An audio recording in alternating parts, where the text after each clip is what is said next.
ਵਾਹਿਗੁਰੂ ਜੀ ਕਾ ਖਾਲਸਾ ਵਾਹਿਗੁਰੂ ਜੀ ਕੀ ਫਤਿਹ। ਮੈਂ ਗੁਰਜੀਤ ਕੌਰ ਧੰਨ ਧੰਨ ਸ਼੍ਰੀ ਗੁਰੂ ਹਰਗੋਬਿੰਦ ਸਾਹਿਬ ਜੀ ਦੇ ਪ੍ਰਕਾਸ਼ ਪੁਰਬ ਦੇ ਪਰਥਾਏ ਬਾਣੀ ਕੰਠ ਤੇ ਉਥਾਨਕਾ ਦਲ ਵੱਲੋਂ ਚਲਾਈ ਗਈ ਲਹਿਰ ਦੀਨ ਦੁਨੀ ਦਾ ਪਾਤਸ਼ਾਹ ਦੇ ਵਿੱਚ ਭਾਗ ਲੈਣ ਵਿੱਚ ਮਾਣ ਮਹਿਸੂਸ ਕਰਦੀ ਹਾਂ। ਭਾਈ ਗੁਰਦਾਸ ਜੀ ਦੀ ਵਾਰ ਪਹਿਲੀ ਪੌੜੀ 48। ਪੰਜ ਪਿਆਲੇ ਪੰਜ ਪੀਰ ਛਟਮ ਪੀਰ ਬੈਠਾ ਕੁਰਪਾਰੀ ਅਰਜਨ ਕਾਇਆ ਪਲਟ ਕੇ ਮੂਰਤ ਹਰਗੋਬਿੰਦ ਸਵਾਰੀ ਚੱਲੀ ਪੀੜੀ ਸੋਡੀਆਂ ਰੂਪ ਦਿਖਾਵਣ ਵਾਰੋ ਵਾਰੀ ਪੁੱਛ ਦਲ ਭੰਜਨ ਗੁਰ ਸੂਰਮਾ ਬੜ ਜੋਧਾ ਬਹੁ ਪਰਉਪਕਾਰੀ ਪੁੱਛਨ ਸਿੱਖ ਅਰਦਾਸ ਕਰ 6 ਮਹਿਲਾ ਤੱਕ ਦਰਸ ਨਿਹਾਰੀ ਅਗਮ ਅਗੋਚਰ ਸਤਗੁਰ ਬੋਲੇ ਮੁਕਤੇ ਸੁਣੋ ਸੰਸਾਰੀ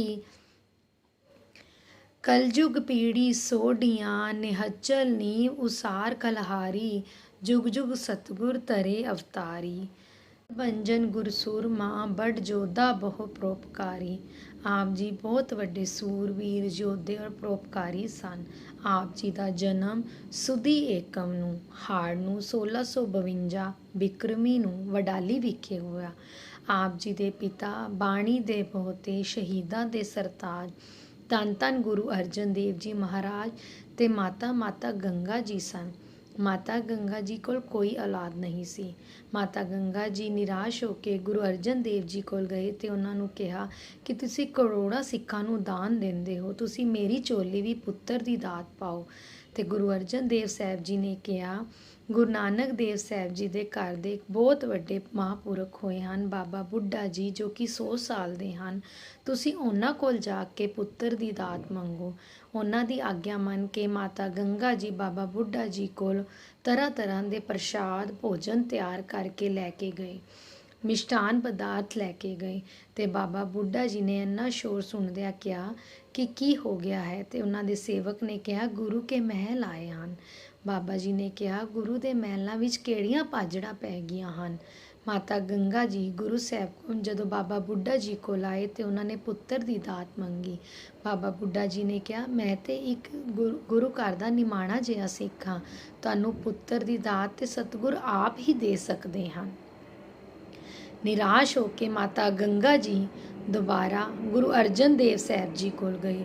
ਗੁਰੂ ਅਰਜਨ ਦੇਵ ਸਾਹਿਬ ਜੀ ਨੇ ਕਿਹਾ ਕਿ ਤੁਸੀਂ ਇੰਨੇ ਵੱਡੇ ਮਹਾਂਪੁਰਖ ਕੋਲੋਂ ਕਿਵੇਂ ਗਏ ਸੀ। ਮਾਤਾ ਗੰਗਾ ਜੀ ਨੇ ਸਾਰੀ ਗੱਲ ਦੱਸੀ ਤੇ ਗੁਰੂ ਅਰਜਨ ਦੇਵ ਸਾਹਿਬ ਜੀ ਨੇ ਕਿਹਾ, ਇੰਨੇ ਵੱਡੇ ਮਹਾਂਪੁਰਖ ਯੋਧੇ ਕੋਲੋਂ ਹਮੇਸ਼ਾ ਗਰੀਬ ਹੋ ਕੇ ਜਾਣਾ ਚਾਹੀਦਾ ਹੈ।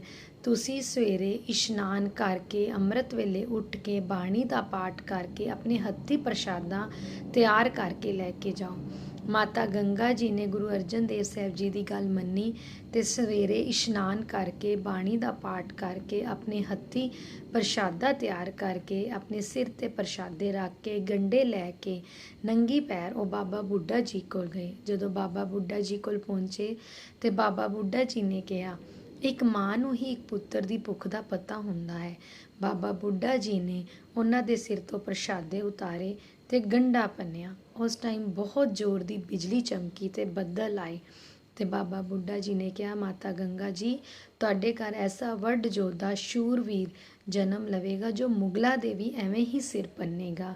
ਜਿਵੇਂ ਬਿਜਲੀ ਚਮਕ ਰਹੀ ਹੈ, ਉਹਦੀਆਂ ਤਲਵਾਰਾਂ ਚਮਕਣਗੀਆਂ, ਬੱਦਲਾਂ ਵਾਂਗ ਉਹਦੇ ਕੋਲ ਵੀ ਸੈਨਾ ਦੇ ਲਸ਼ਕਰ ਹੋਣਗੇ।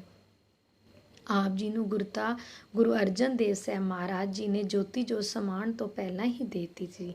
ਆਪ ਜੀ ਨੇ 32 ਸਾਲ 10 ਮਹੀਨੇ 12 ਦਿਨ ਗੁਰਤਾ ਗੱਦੀ ਸੰਭਾਲੀ। ਆਪ ਜੀ 6ਵੇਂ ਗੁਰੂ ਬਣੇ। ਆਪ ਜੀ ਨੇ ਮੀਰੀ ਅਤੇ ਪੀਰੀ ਦੀ 2 ਤਲਵਾਰਾਂ ਬਾਬਾ ਬੁੱਢਾ ਜੀ ਕੋਲੋਂ ਹਾਸਿਲ ਕੀਤੀਆਂ। ਪਹਿਲੀ ਪਾਤਸ਼ਾਹੀ ਧੰਨ ਧੰਨ ਗੁਰੂ ਨਾਨਕ ਦੇਵ ਜੀ ਤੋਂ ਲੈ ਕੇ 5ਵੀਂ ਪਾਤਸ਼ਾਹੀ ਧੰਨ ਧੰਨ ਗੁਰੂ ਅਰਜਨ ਦੇਵ ਮਹਾਰਾਜ ਜੀ ਤੱਕ ਪੀਰੀ ਦਾ ਸਮਾਂ ਸੀ, ਸੰਤਾਂ ਮਹਾਂਪੁਰਸ਼ਾਂ ਦਾ ਸਮਾਂ ਸੀ। ਪਰ ਗੁਰੂ ਹਰਗੋਬਿੰਦ ਸਾਹਿਬ ਜੀ ਨੇ ਮੀਰੀ ਨੂੰ ਪੀਰੀ ਨਾਲ ਤੇ ਪੀਰੀ ਨੂੰ ਮੀਰੀ ਨਾਲ ਜੋੜਿਆ। ਉਹਨਾਂ ਨੇ ਸਿੱਖ ਨੂੰ ਸੰਤ ਅਤੇ ਸਿਪਾਹੀ ਬਣਾਇਆ। ਉਹਨਾਂ ਨੇ ਕਿਹਾ, ਸਿੱਖ ਅਗਰ ਪਾਠ ਪੂਜਾ ਕਰੇਗਾ ਤੇ ਉਹ ਲੋੜ ਪੈਣ ਤੇ ਸ਼ਸਤਰ ਵੀ ਉਠਾਏਗਾ। ਆਪ ਜੀ ਬਹੁਤ ਵੱਡੇ ਯੋਧੇ ਸ਼ਸਤਰ ਵਿਦਿਆ ਦੇ ਮਾਲਕ ਸਨ। ਆਪ ਜੀ ਨੇ 4 ਲੜਾਈਆਂ ਲੜੀਆਂ। ਆਪ ਜੀ ਨੇ ਬੰਦੀ ਛੋੜ ਆਪ ਜੀ ਨੂੰ ਬੰਦੀ ਛੋੜ ਵੀ ਕਿਹਾ ਜਾਂਦਾ ਹੈ। ਆਪ ਜੀ ਨੇ ਗਵਾਲੀਅਰ ਦੇ ਕਿਲੇ 'ਚੋਂ 52 ਰਾਜਿਆਂ ਨੂੰ ਛੁਡਵਾਇਆ।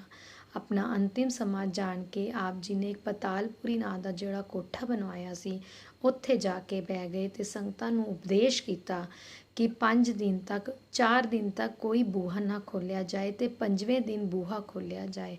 ਉਹਨਾਂ ਦੀ ਗੱਲ ਮੰਨ ਕੇ ਗੁਰੂ ਹਰਿਰਾਏ ਸਾਹਿਬ ਜੀ ਨੇ ਜਦੋਂ 5ਵੇਂ ਦਿਨ ਬੂਹਾ ਖੋਲ੍ਹਿਆ ਤੇ ਉਹਨਾਂ ਨੇ ਦੇਖਿਆ ਕਿ ਗੁਰੂ ਸਾਹਿਬ ਜੋਤੀ ਜੋ ਸਮਾ ਗਏ ਸਨ।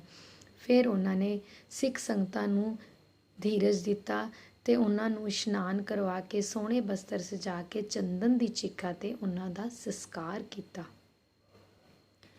ਰਾਗ ਸੂਈ ਮਹੱਲਾ ਪੰਜਵਾਂ ਘਰ ਚੌਥਾ ਇੱਕ ਓਂਕਾਰ ਸਤਿਗੁਰ ਪ੍ਰਸਾਦ। ਭਲੀ ਸੁਹਾਵੀ ਛਾਪਰੀ ਜਾਂ ਮੈਂ ਗੁਣ ਗਾਏ। ਇਹ ਸ਼ਬਦ ਧੰਨ ਧੰਨ ਗੁਰੂ ਅਰਜਨ ਦੇਵ ਮਹਾਰਾਜ ਜੀ ਨੇ ਭਾਈ ਹੇਮਾ ਜੀ ਤੋਂ ਖੁਸ਼ ਹੋ ਕੇ ਉਚਾਰਿਆ ਸੀ। ਇਹ ਗੁਰੂ ਗ੍ਰੰਥ ਸਾਹਿਬ ਜੀ ਦੇ ਅੰਗ 745 ਤੇ ਸੁਸ਼ੋਭਿਤ ਹੈ ਔਰ ਸੂਹੀ ਰਾਗ ਵਿੱਚ ਹੈ। ਰਾਗ ਸੂਈ ਮਹੱਲਾ ਪੰਜਵਾਂ ਘਰ ਚੌਥਾ ਇੱਕ ਓਂਕਾਰ ਸਤਿਗੁਰ ਪ੍ਰਸਾਦ। ਭਲੀ ਸੁਹਾਵੀ ਛਾਪਰੀ ਜਾਂ ਮੈਂ ਗੁਣ ਗਾਏ। ਜਦੋਂ ਧੰਨ ਧੰਨ ਗੁਰੂ ਅਰਜਨ ਦੇਵ ਜੀ ਮਹਾਰਾਜ ਚੋਲਾ ਸਾਹਿਬ ਤੋਂ ਚੱਲੇ ਤੇ ਉਹਨਾਂ ਦੇ ਨਾਲ ਕੁਝ ਕੁ ਸਿੰਘ ਸਨ। ਭਾਈ ਗੁਰਦਾਸ ਜੀ, ਬਿਧੀ ਚੰਦ ਸੀ, ਭਾਈ ਪੁਰਾਣਾ ਜੀ, ਮਲਾਹਾ ਜੀ ਜਦੋਂ ਉਹਨਾਂ ਨਾਲ ਸਨ ਤੇ ਰਸਤੇ 'ਚ ਵਰਖਾ ਸ਼ੁਰੂ ਹੋ ਗਈ। ਵਰਖਾ ਸ਼ੁਰੂ ਹੋਣ ਤੇ ਉਹਨਾਂ ਨੇ ਕਿਹਾ ਕਿ ਗੁਰੂ ਸਾਹਿਬ ਨੂੰ ਕਿਹਾ ਕਿ ਸਾਡੇ ਬਸਤਰ ਗਿੱਲੇ ਹੋ ਜਾਣਗੇ, ਅਸੀਂ ਨਾਲ ਦੇ ਪਿੰਡ ਕੋਈ ਜਗ੍ਹਾ ਵੇਖ ਕੇ ਆਉਂਦੇ ਹਾਂ। ਨਾਲ ਹੀ ਖਾਨਪੁਰ ਨਾਮ ਦਾ ਪਿੰਡ ਪੈਂਦਾ ਸੀ ਜੋ ਕਿ ਮੁਸਲਮਾਨਾਂ ਦਾ ਪਿੰਡ ਸੀ। ਉੱਥੇ ਮੁਸਲਮਾਨ ਨਸ਼ੇ ਦੇ ਵਿੱਚ, ਸ਼ਰਾਬ ਦੇ ਨਸ਼ੇ ਵਿੱਚ ਧੁੱਤ ਹੋ ਕੇ ਵੇਸ਼ਵਾਵਾਂ ਦਾ ਨਾਚ ਵੇਖ ਰਹੇ ਸਨ। ਸਭ ਨੇ ਗੁਰੂ ਸਾਹਿਬ ਨੂੰ ਆਸ਼ਰਾ ਦੇਣ ਤੇ ਮਨਾ ਕਰਤਾ। ਨਿਰਾਸ਼ ਹੋ ਕੇ ਸਿੰਘ ਵਾਪਸ ਆਏ ਤੇ ਗੁਰੂ ਸਾਹਿਬ ਨੇ ਕਿਹਾ, ਅੱਗੇ ਸਾਡਾ ਇੱਕ ਸ਼ਰਧਾਲੂ ਬੈਠਾ ਹੈ, ਅਸੀਂ ਉਹਦੀ ਛੱਪਰੀ 'ਚ ਜਾ ਕੇ ਰਵਾਂਗੇ। ਤਾਂ ਗੁਰੂ ਸਾਹਿਬ ਭਾਈ ਹੇਮਾ ਜੀ ਦੀ ਛਾਪਰੀ ਜਾ ਕੇ ਰਹੇ। ਛਾਪਰੀ ਜੋ ਕਿ ਇੱਕ ਭਾਈ ਹੇਮਾ ਜੀ ਜੋ ਕਿ ਉਹਨਾਂ ਦਾ ਇੱਕ ਬਹੁਤ ਵੱਡਾ ਸ਼ਰਧਾਲੂ ਸੀ, ਉਹਨਾਂ ਦੇ ਪੈਰ ਝਾੜ ਕੇ ਉਹਨਾਂ ਦੇ ਥੱਲੇ ਕੰਬਲੀ ਵਿਛਾ ਕੇ ਉਹਨਾਂ ਨੂੰ ਬਿਠਾਇਆ ਤੇ ਉਹਨਾਂ ਨੂੰ ਦਾਣੇ ਪੀਸ ਕੇ ਆਪਣੇ ਹੱਥੀਂ ਲੰਗਰ ਛਕਾਇਆ, ਸਿੰਘਾਂ ਨੂੰ ਵੀ ਲੰਗਰ ਛਕਾਇਆ ਤੇ ਗੁਰੂ ਸਾਹਿਬ ਨੇ ਖੁਸ਼ ਹੋ ਕੇ ਉਹਨਾਂ ਨੂੰ ਰਿੱਧੀਆਂ ਸਿੱਧੀਆਂ ਬਖਸ਼ੀਆਂ। ਪਰ ਭਾਈ ਹੇਮਾ ਜੀ ਇੱਕ ਨਿਮਾਣਾ ਜਿਹਾ ਸ਼ਰਧਾਲੂ ਸੀ। ਉਹ ਕਹਿੰਦਾ, ਤੁਸੀਂ ਕਰੋੜਾਂ ਸਿੱਖਾਂ ਨੂੰ ਨਿਹਾਲ ਕਰਦੇ ਹੋ, ਤੁਸੀਂ ਮੈਨੂੰ ਰਿੱਧੀ ਸਿੱਧੀਆਂ ਨਾ ਦਿਓ, ਬਸ ਮੈਨੂੰ ਇੱਕੋ ਹੀ ਨਾਮ ਦਾ ਦਾਨ ਬਖਸ਼ੋ ਤਾਂ ਕਿ ਸਵਾਸ ਸਾਸ ਮੈਂ ਤੁਹਾਡਾ ਨਾਮ ਧਿਆਉਂਦਾ ਰਵਾਂ। ਖੁਸ਼ ਹੋ ਕੇ ਗੁਰੂ ਸਾਹਿਬ ਜੀ ਨੇ ਇਹ ਸ਼ਬਦ ਉਚਾਰਿਆ ਸੀ। ਰਾਗ ਸੂਈ ਮਹੱਲਾ ਪੰਜਵਾਂ ਘਰ ਚੌਥਾ ਇੱਕ ਓਂਕਾਰ ਸਤਿਗੁਰ ਪ੍ਰਸਾਦ। ਭਲੀ ਸੁਹਾਵੀ ਛਾਪਰੀ ਜਹ ਮੈਂ ਗੁਣ ਗਾਏ। ਭਲੀ ਸੁਹਾਵੀ ਛਾਪਰੀ ਜਹ ਮੈਂ ਗੁਣ ਗਾਏ। ਕਿਤਹੀ ਕਮ ਨਾ ਦੋਲ ਹੈ ਜਿਤ ਹਰ ਬਿਸਰਾਏ। ਰਹਾਉ ਅਨਦ ਗਰੀਬੀ ਸਾਧ ਸੰਗ ਜਿਤ ਪ੍ਰਭ ਚਿਤ ਆਏ। ਅਨਦ ਗਰੀਬੀ ਸਾਧ ਸੰਗ ਜਿਤ ਪ੍ਰਭ ਚਿਤ ਆਏ। ਜਲ ਜਾਓ ਇਹੋ ਬਡਪਨਾ ਮਾਇਆ ਲਪਟਾਏ। ਪੀਸਣ ਪੀਸ ਓੜ ਕਾਮਰੀ ਸੁਖ ਮਨ ਸੰਤੋਖਾਏ। ਐਸੋ ਰਾਜ ਨ ਕਿਤੇ ਕਾ ਜਿਤ ਨਹਿ ਤ੍ਰਿਪਤਾਏ। ਨਗਨ ਫਿਰਤ ਰੰਗ ਏਕ ਹੈ ਬਹੁ ਸੋਭਾ ਪਾਏ। ਪਾਟ ਪਟੰਬਰ ਬਿਰਥਿਆ ਜਿਤ ਰਚ ਲੋਭਾਏ। ਪਾਟ ਪਟੰਬਰ ਬਿਰਥਿਆ ਜਿਤ ਰਚ ਲੋਭਾਏ। ਸਭ ਕਿਛ ਤੁਮਰੇ ਹਾਥ ਪ੍ਰਭ ਆਪ ਕਰੇ ਕਰਾਏ। ਸਾਸ ਸਾਸ ਸਿਮਰਤ ਰਹਾ ਨਾਨਕ ਦਾਨ ਪਾਏ।